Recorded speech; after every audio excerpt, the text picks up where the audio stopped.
მოგესალმებით, მე ვარ გენადი ბუდა, შპს ნიკორას მთავარი ინჟინერი.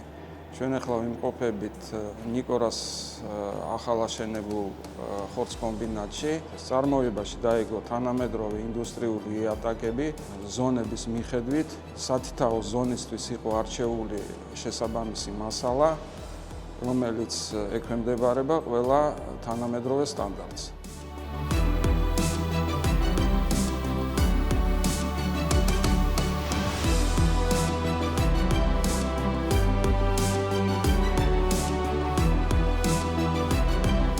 ჩემი გამოცდილებიდან ოლპი არის ერთ-ერთი კომპანია, რომელიც ამ ტექნოლოგიით სარგებლობს და ამ ტექნოლოგიას იყენებს. დიდი სიამოვნებით მე გავცემ რეკომენდაციას, რომ ოლპისთან ითანამშრომლოთ.